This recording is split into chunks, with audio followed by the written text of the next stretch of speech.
Hi, my name's Susie Hart and I'm the Director of Craft Aid International, and today I'm going to be teaching you how to make a simple mosaic and how to grout it. You're going to need a piece of MDF like this, or another similar piece of flat wood, some PVA glue. I find this one is very good, but anything that's strong will be fine. Some grout, some water to mix with it, and of course some elements to mosaic with. You can use almost anything that's hard. So for example, I've got here pieces of broken tile, pieces of glass. These are used for mosaicing bathrooms, and another type here, these are often used for swimming pools or bathrooms and kitchens as well. We've got some glass blobs here, and if you don't have nice colours, you can take an ordinary clear glass blob and you can paint the back of it with acrylic paint, and you'll end up with beautiful coloured ones instead. You can also use pieces of broken china and even buttons. So there are all sorts of things that you can use to make a mosaic. Now I've just drawn a very simple shape on here for the purposes of this video, but you can do something much more complicated if you want to. But start with something simple. Having drawn out your rough guideline, put on plenty of PVA and just cover an area that, about that much at a time, so that the glue doesn't dry out before you've stuck your mosaic elements to it. Work completely flat. I'm raising that a tiny bit so that you can see it. And then just take your pieces of tile or whatever it is that you're using and stick them on. And it's just like doing a jigsaw puzzle, really. Now, one of the things you want to make sure that you do is leave a small gap between each piece. That, obviously, is too big a gap. I've left that gap there because I haven't got a piece that's quite the right shape to go in there. I can see at a glance that I've got nothing that's really going to fit there. So I'm having a look at what I've got. That's probably the nearest. Let's move those around a bit. It's still going to be the wrong shape, so I'm going to need to cut it. So I've got these tile nippers here. You can get these from any hardware shop. Make sure the spring's working properly, make your job a lot easier. And make sure that you wear goggles whenever you're using these to break up mosaics, because the pieces can fly anywhere and they can go into your eyes. It's a searingly hot day today while we're filming this, so I'm not going to wear them, but don't do as I do as I say, and do wear the goggles so that you don't get a piece of mosaic in your eye. When you're cutting a piece of tile or a piece of glass, you only need to put a little tiny bit of whatever you're cutting into the jaws of the nippers. If you do it like that, which looks like it would be right, you'll press really hard and nothing will happen, and you'll just end up hurting your wrist. Literally just put a little bit in, hold the edges, press hard, and it'll cut. And there we go. And so that is now going to fit perfectly in that gap that I had there. Move that one back in. There we go. I'll just show you that again. So get the thing that you're cutting, just put a little bit of it into the jaws of the nippers and press, and it will cut quite easily. If you're working with something this thick, it is possible to cut, but it's hard. So don't work with things that are this thickness or above if you're going to have to do a lot of cutting and shaping. So I'm just going to carry on adding bits to my mosaic in there, and as you can see, I'm leaving a small gap between each piece. You don't want to have the pieces actually up against each other. You want a little tiny gap all the way around, and that'll give you that sort of classic mosaic look to it. So once you've completely covered your mosaic, you need to leave it to dry completely. If you try and grout your mosaic while it's even slightly wet still, all that will happen is that the pieces will move and it'll all go horribly wrong. So really try and be patient, let the glue dry before you grout it. Ideally, leave it overnight, but certainly for several hours. So here's one that I did earlier that I'm going to add some grout to now. And it's amazing what a difference the grout makes. I tend to use powdered grout because it's cheaper and it's easier to transport, because I give a lot of workshops. But if you're just doing a small amount of grouting, I would buy the ready mixed stuff because it is a little bit easier to work with. It doesn't need mixing, basically. But if you've come to see us at the Happy Gate Festival and you've done a mosaic workshop with us, you may have come home with a lovely bag of powdered grout to mix up, and so this is how you do it. Follow the instructions on the back of the pack if you've bought your own.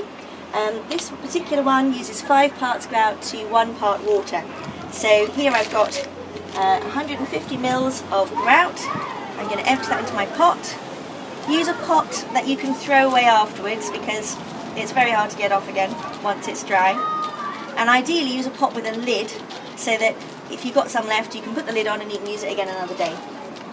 So there's my 150 mils of grout, and here's my 50 mils of water. I've measured it, I know in theory it's right, however I'm not going to put it all in at once. I'm putting most of it in and then giving it a stir, and I can always add a bit more water if I need it. It's not a precise science, this. Yeah, definitely going to need that. But it's like mixing icing sugar, it's amazing. A tiny bit of water can suddenly make it too runny. So whatever you do just add it a tiny bit at a time. Okay, I'm stirring that in really well, but I think I'm still going to need a little tiny bit more water. I'm going to put it in here so I don't accidentally put loads in at once. I'm literally just adding like a teaspoonful at a time. Because once it's got too wet, if you haven't got any extra grout powder at home, then you're going to have a problem. So just add a little bit of water at a time, a tiny bit more.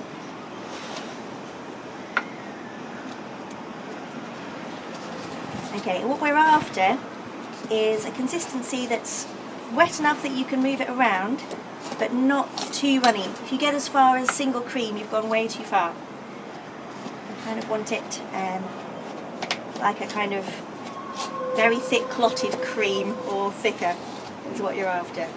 Okay, you can see there that's almost there. I'm just going to add a tiny bit more water, make it easier to work with.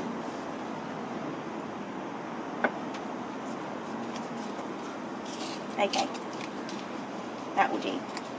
So now I'm going to get my grout and just literally put it in blobs on top of my mosaic, like that. Okay, I'm going to need some more in a minute. I'll just do a bit of time. Now, don't be tempted to use your hands to smooth it on. It's very tempting. If you do that, you'll end up with little scars on all the ends of your fingers like I've got. Don't do that. Use a scraper. I made this scraper from a milk bottle, plastic milk bottle. Just cut a rectangle out of it. Make sure you've got at least one completely straight edge.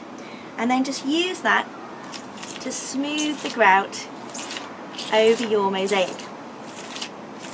Now, I've used a number of different types of element in this mosaic. I've got ceramic tile, I've got glass tile, and they're different heights. So what you need to do is just work that grout into all the gaps. I need some more. And that's the brilliant thing about these milk bottle scrapers that you can make yourself, because they're really flexible, but they're also strong. So you see that's protecting my fingertips. I can really work it into all the gaps, but I'm not scraping my fingers against the sharp edges of the tile, because that's a really important thing to remember.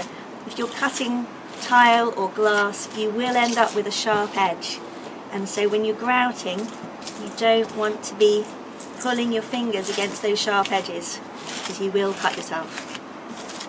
So this is looking a bit scary at the moment, don't worry.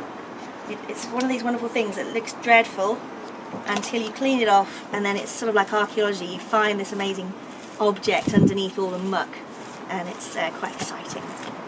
So there we go, I've completely covered that. Now what I like to do is also cover the edges so the wood doesn't show. So I'm just going to hold it like that on one hand, and then with my scraper literally just bring the grout along the edge like that. Okay, let's do that again here. And because the MDF is nice and porous, the grout will actually stick to it. So it kind of sucks in the water that's in the grout and holds it firmly in place. Now on the edges there you can use your fingers, because obviously there's nothing sharp on that wood, and I've used a rounded edge glass on the edge there, so I know that that's not going to be sharp. But if you've got elements up to the edges of your mosaic that are sharp, don't use your fingers, use your scraper. Okay, there we go.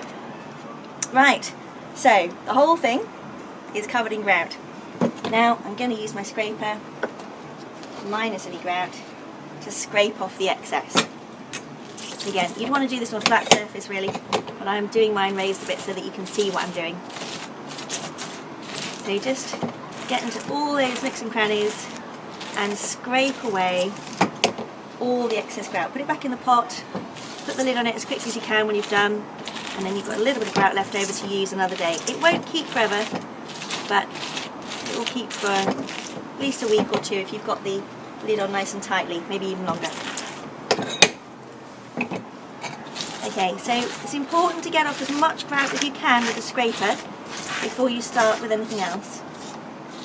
There we go, I think that's probably as much as we can do.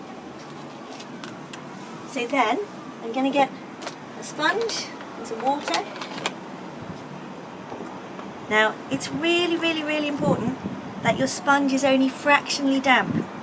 If you make this very wet, your grout will crack as it dries. So you want it just barely damp, but you don't want any excess moisture going onto there that you don't absolutely have to have, because it will make your grout go all runny. It'll all come out between the gaps as you're sponging, and it will then crack as it dries, and that's not what you want. But you can see how quickly my sponge is getting really mucky, so keep rinsing that off. Squeeze it out really well. There we go, and you can see the lovely colours of the mosaic coming back through. There we go. Then at this point, I'd suggest that you get some baby wipes, because they're brilliant for taking off that excess. There we go. You can keep turning it round, so you keep getting a clean side. And then, when it really is completely dirty, you can just put it to one side and use another one. There we go. That's coming up beautifully. And you want to take off as much grout as you can. You will inevitably end up with a very slight residue on there, and as it dries it'll go sort of dusty looking. But get it to that stage and then leave it to dry. So as you can see, we've just got this slight powdery residue on here. We've left this to dry for half an hour or so. Longer would be even better. And then I'm just using the newspaper to take off that excess residue. And as you can see, it's coming up beautifully shiny. And here's our finished mosaic. Mosaics is one of the many crafts that we do with differently able people in the community all over Yorkshire at the weekly craft workshops that we run for them. We're also involved in planting social enterprises for people with disabilities in the developing world as well. This bracelet, for example, is a piece of bead embroidery which has been made by Vanessa and her wonderful sister Rocio, and many other people with disabilities in Peru that we're working with there. If you'd like to find out more about that project and the stories of the people who work there, do have a look at the fantastic 5-minute film all about our work in Peru. And there are other films on the website as well about our work in the UK, our work in Africa, and you can find lots of other instructional videos on how to make beautiful things as well. Thanks very much for watching. We hope you enjoyed it.